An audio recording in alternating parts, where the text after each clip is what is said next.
Chapter 22. Insiden kedua, 2. Sama dengan. Badan Informasi, Kebenaran. Selamat datang. Jika Anda di sini untuk mencari informasi yang sebenarnya, kunjungi ruang berikut. Ruang pertanyaan. Tulis pertanyaan Anda di ruang kosong di atas. Selama memenuhi pedoman berikut, itu akan dijawab. Kondisi 1. Secara alami, hanya jawaban yang diketahui oleh agensi yang akan dijawab. Jika kita tidak tahu jawaban atas suatu pertanyaan, kita akan mengatakannya, jadi jangan khawatir. Kondisi 2. Kita tidak bisa memberikan jawaban tentang seseorang hanya dengan namanya. Kami memerlukan nama orang tersebut, gambar, fisik, identitas, dan informasi pribadi lainnya. Kondisi 3. Kita tidak bisa menjawab pertanyaan yang terlalu sepele. Misalnya, saya kehilangan kucing saya. Di mana itu? Bukan pertanyaan yang bisa diterima. Namun, pertanyaan yang sama dapat dijawab jika ruang lingkup pertanyaan dipersempit dengan rincian spesifik. Asterisk catatan 1. Biaya minimum adalah 100.000 won tetapi dapat berubah secara drastis tergantung pada pertanyaan. Asterisk catatan 2. Harap diingat bahwa balasan akan datang lebih cepat jika Anda menggunakan bahasa dan ekspresi yang sopan. Asterisk catatan 3. Semua informasi yang kami berikan adalah benar. Dengan demikian, kami tidak dapat mengembalikan pembelian Anda. Asterisk biaya dan ketentuan di atas dapat berubah sewaktu-waktu. Sama dengan. Ini sepertinya cukup baik. Saya memandang laptop saya dengan bangga. Ini adalah formulir yang saya kirimkan ke Valet Banquet sebagai penjual informasi. Sekarang saya memiliki hadiah seperti kitab kebenaran, rasanya sia-sia untuk tidak menggunakannya.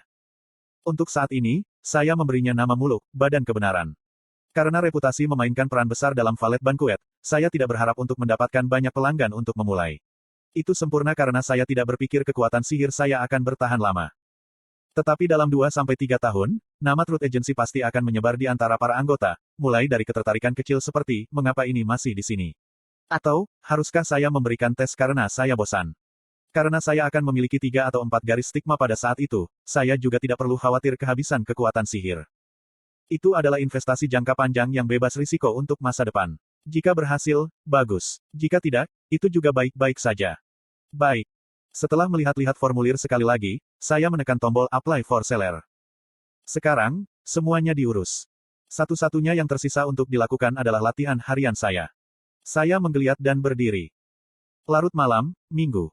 Kim Suho sedang berlatih di Novice Fitness Center. Kim Suho adalah pengunjung tetap pusat kebugaran, tetapi pemandangan hari ini berbeda dari apa yang ada di awal tahun. Hari ini, pusat kebugaran sedang booming dengan taruna. Tidak diragukan lagi karena ujian tengah semester akan datang. Setelah menyelesaikan satu set, Kim Suho melihat sekeliling tempat sambil beristirahat.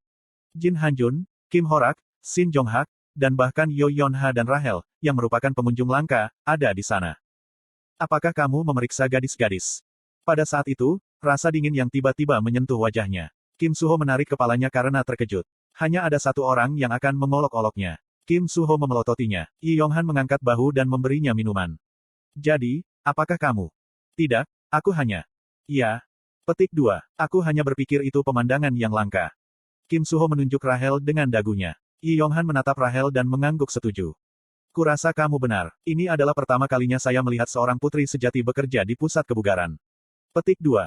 Rambut pirang yang berkilau cemerlang dan mata yang seperti safir halus. Sosoknya tidak menunjukkan ketidaksempurnaan dan memamerkan keanggunan dan pesona.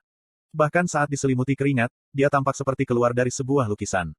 Gadis itu, Rahel, berasal dari keluarga kerajaan Inggris dan merupakan keturunan dari garis keturunan bangsawan. Menurutmu siapa yang akan dia nikahi di masa depan? Tidak dengan kita, kan? Petik 2. Mendengar komentar Yi Yong-han, Kim Suho tersenyum. Apakah itu mencibir? Apa? Kamu pikir kamu bisa menikahinya? Petik 2. Tidak, bukan itu. Saya setuju dengan Anda. Saya tidak berpikir dia akan menikah dengan orang seperti kita. Petik 2. Sementara mereka berdua bercanda satu sama lain, dengusan keras yang tiba-tiba menarik perhatian mereka. Suara napas aneh datang dari seorang pria yang bertarung hidup mati dengan peralatan kebugaran. Namun, bobot peralatan itu sangat menyedihkan menurut standar kadet manapun. Petik 2. Apakah dia benar-benar berjuang dengan itu? Yi Yong-han tampak kasihan. Bukan hanya Yi Yong-han, hampir setiap kadet mencibir saat berjalan. Kim Suho tidak bisa mengatakan apakah Kim Ha-jin tidak sadar atau terlalu fokus untuk memperhatikan, tetapi ia melanjutkan perjuangannya dengan tegas. Setidaknya dia melakukannya untuk waktu yang lama. Kim Suho menjawab singkat. Tolong, dengan berat itu, aku bisa melakukan hal yang sama selama setengah hari. Saya ingin tahu bagaimana dia bahkan diterima di Kyuk. Bahkan penembak jitu memiliki persyaratan fisik minimum yang harus mereka penuhi, dan bukankah dia seorang pendekar pedang sebelumnya? Mengapa saya tidak mengingatnya? Oh, lihat, ini Chae Nayun. Petik 2. Chae Nayun keluar dari ruang gravitasi di saat yang tepat. Ditutupi oleh keringat, dia sedikit terhuyung-huyung dengan wajah lelah. Sepertinya dia berencana untuk langsung kembali, tetapi ketika dia melihat Kim Ha-jin, dia berhenti dan mulai memelototinya.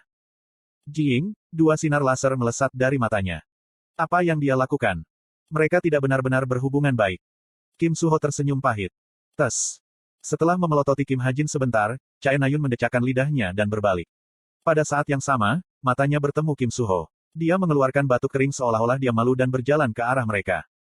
Hei, Kim Suho, bukankah dia agak aneh? Omong kosong apa yang dia ucapkan sekarang? Aneh. Bajingan itu, dia berakting. Apa yang kamu bicarakan? Baik Yi Yonghan dan Kim Suho mengerutkan alis mereka. Mereka tidak mengerti apa yang dikatakan Chae Nayun, tetapi Chae Nayun memelototi Kim Suho seolah-olah dia sedang padat. Petik 2. Aku bisa mengerti Yi Yonghan mengatakan ini, tetapi Kim Suho, kamu benar-benar tidak peka tentang hal-hal semacam ini. Apa yang kamu bicarakan tiba-tiba? Petik 2. Kamu melihatnya hari itu dan kamu masih belum mengerti. Sebenarnya, kecurigaan Chae Nayun dibenarkan.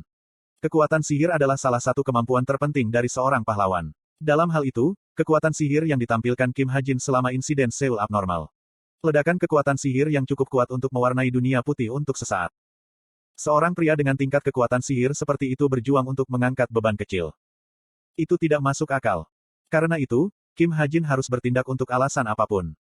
Meskipun logika di balik itu tidak sepenuhnya terdengar, itu masih merupakan kecurigaan yang dapat dibenarkan. Yi Yonghan menatap Kim Ha-jin sekali lagi. Wajahnya merah seolah-olah akan meledak. Jika itu akting, dia harus mendapatkan Oscar. Apapun, tetaplah padat, kalian berdua. Petik 2. Tepat ketika Chae Nayun menggelengkan kepalanya karena kecewa, 3 kadet laki-laki mendekati Kim Ha-jin. Kim Suho secara naluriah mengerutkan kening. Ketiganya adalah kenakalan yang terkenal. Hei, apa yang kamu lakukan di sini, pecundang? Lihat, dia berjuang dengan ini. Saya hanya perlu 1 jari untuk mengangkat ini. Petik 2. Mereka menyikut Kim Ha-jin, tetapi dia tidak bereaksi dengan cara apapun. Tanpa menatap mereka sekilas, dia fokus untuk berolahraga. Hei, apa kamu bisu? Katakan sesuatu. Mari kita mengambil gambar bajingan ini dan mempostingnya. Lihat dia, bekerja keras saat dia benar-benar sia-sia. Petik 2. Diperparah, ketiga penjahat itu mulai mengutuk secara terbuka. Kenapa hidup? Anda hanya membuang-buang uang, saya merasa sedih untuk orang tua Anda tidak akan lulus, jadi mengapa tidak pergi saja, Del? Petik 2. Hei, aku akan pergi. Menonton adegan ini, Chae Nayun meninggalkan pemandangan itu tampak tidak nyaman.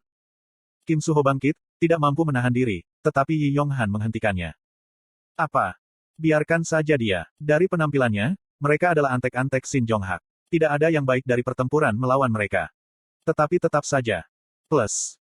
Yi Yonghan tersenyum seolah menemukan situasinya lucu. Siapa tahu, mungkin dia benar-benar berakting. Petik 2. Ketika saya bangun, hari Senin pagi. Dengan linglung, saya teringat kembali pada apa yang terjadi kemarin. Mendaftar sebagai penjual informasi tentang valet bankuet, membeli saham, dan berolahraga. Ayo mandi dulu. Cuaa. Air dingin menghanyutkan kantukku. Saya melihat tubuh saya yang basah di cermin. Tubuh saya pasti membaik. Bahu dan otot biceps saya tervitalisasi, otot-otot perut saya terdefinisi dengan baik, dan paha saya sekeras batu. Itu adalah tubuh yang kuat dan sehat yang saya tidak pernah dapat capai di bumi. Saya bertanya-tanya, seperti apa statistik saya? Setelah mengeringkan diri, saya meninggalkan kamar mandi dan menyalakan laptop saya. Sama dengan. Kekuatan 1,835. Stamina 1945. Kecepatan 2,15. Persepsi 3055. Vitalitas 1,765. Kekuatan sihir 1315. Sama dengan.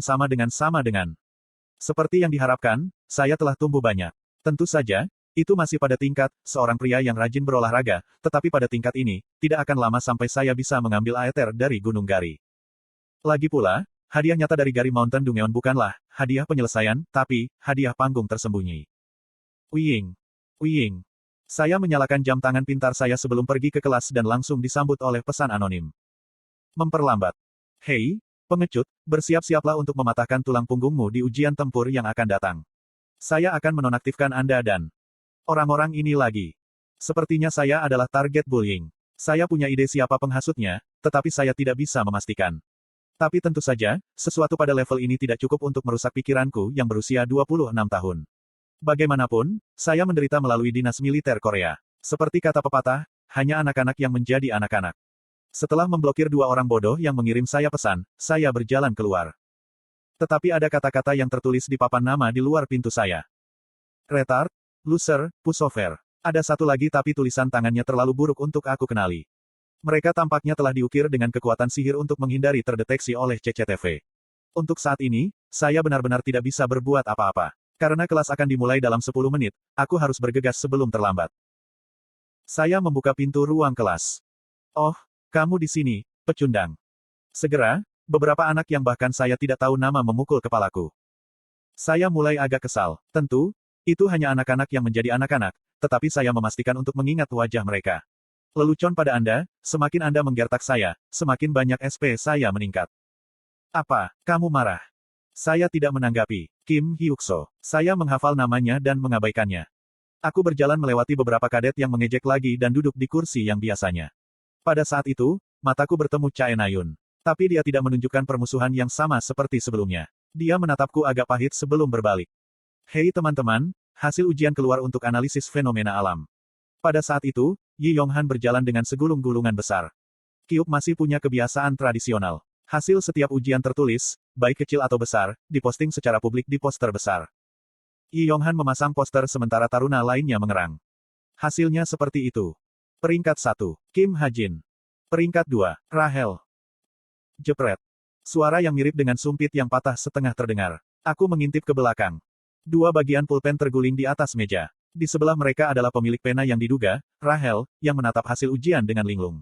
Mulutnya setengah terbuka, seolah-olah dia sangat terkejut. Petik 2. Oh, benar. Saat itulah saya ingat pengaturan yang saya lupa. Untuk setiap ujian tertulis, baik kecil atau besar, Rahel tidak pernah terdesak dari posisi pertama.